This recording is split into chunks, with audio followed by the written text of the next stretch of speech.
এই মুহূর্তে সবচেয়ে বড় খবর, আপার প্রাইমারির নোটিফিকেশান আসতে চলেছে। যা খবর পাওয়া যাচ্ছে সেটা ভোটের আগেও হলেও হতে পারে, এমন খবর রয়েছে। যদি ভোটের আগে সব কিছু ঠিকঠাক থাকে তাহলে নোটিশ চলে আসবে, আর যদি একটু অসুবিধা হয় তাহলে কিন্তু ভোটের পরেই কিন্তু হবে। তো পুরো ডিটেলসে আমি তোমাদের শেয়ার করছি এই আপার প্রাইমারির 100 নম্বরের ভিত্তিতে যে পরীক্ষাটা হবে, পুরো প্রসেসটা, রিক্রুটমেন্ট প্রসেসটা, কোনটাতে কত মার্কস পেতে হবে তোমরা দেখে নাও ডিটেলসে। আর যা খবর পাওয়া যাচ্ছে 21,000 প্লাস ভ্যাকেন্সি আছে। তো পুরো প্রসেসটা তোমরা দেখে নাও কীভাবে নিয়োগ হবে।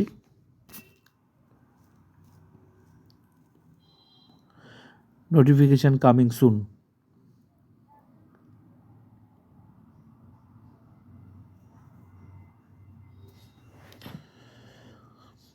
একশো নম্বরের টোটাল পরীক্ষা।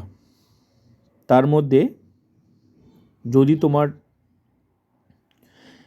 অ্যাকাডেমিক স্কোরে 10 মার্কস আছে, এই 10 মার্কস হচ্ছে কিসের ভিত্তিতে তুমি পাবে?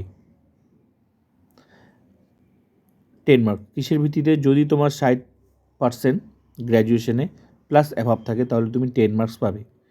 যদি 60 থেকে নিচে প্লাস 50%-এর উপরে যদি থাকে তাহলে তুমি 8 মার্কস পাবে। আর যদি একদম 50%-এর নিচে থাকে তাহলে তুমি 6 মার্কস পাবে গ্র্যাজুয়েশনে। এই 10-এর মধ্যে তুমি এই নাম্বারগুলো পাবে। ক্লিয়ার?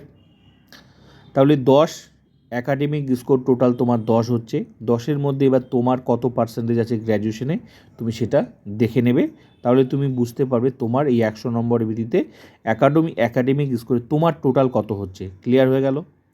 এবার নেক্সট, এই পুরো রিক্রুটমেন্ট প্রসেসটা টেট ওয়েটেজ হচ্ছে 40, যেটা 150 নম্বরের পরীক্ষা হবে।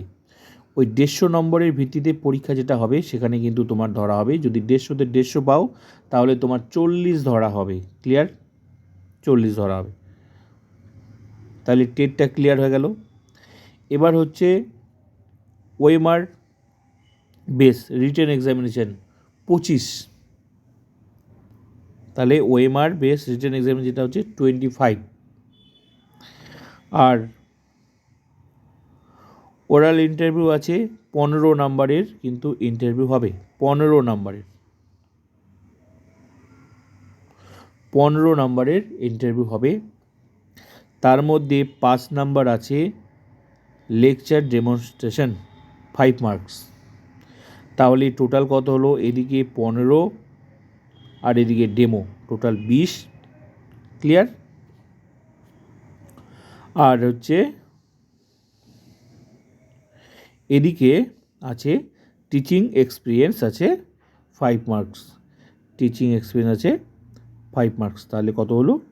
এদিকে ধরো 5 আর এদিকে ডেমো আছে 5, আর এদিকে তাহলে 5 5 5 5 10, আর এদিকে ওরাল ইন্টারভিউ আছে 15। তাহলে 15 আর এদিকে 10 25, আর এখানে রিটেন এক্সামিনেশান হচ্ছে আছে কত? ওএমআর বেস যেটা হবে এটা 25, তাহলে 25 25 50, আর এখানে হচ্ছে টেট ওয়েটেজ আছে 40, যেটা 15 নম্বর 150 নম্বরের যে তোমার টেটটা হবে সেখানের মধ্যে 150-তে 150 হয় তাহলে কিন্তু তোমার 40 ধরা হবে। তাহলে সবচেয়ে বেশি যে গেম চেঞ্জার যেটা হচ্ছে কিন্তু টেটটা। ওই যে 150 নম্বর যে টেট হবে ওইখানে তুমি যত বেশি নাম্বার টানতে পারবে তোমার চাকরিটা তত কিন্তু কনফার্ম হবে। যদি সে 40-এ 150-এ 150 তাহলে তোমার 40 ধরবে, সেই হিসাব করে তোমার কিন্তু এই 40 মার্কস 40 মার্কসের কিন্তু হিসাব হবে। ক্লিয়ার? তাহলে ওই টেট যেটা 150 নম্বর যে টেট হবে সেটা তুমি যত টানতে পারবে তোমার পক্ষে ততই মঙ্গল। তাহলে হিসাব করে দেখো টোটাল কিন্তু 100 নম্বর হয়ে গেল। এদিকে 5, এদিকে 5, এদিকে তোমার প্রায়র টিচিং 5, এদিকে তোমার লেকচার ডেমনস্ট্রেশন 5, তাহলে 5 5 10 হয়ে গেল।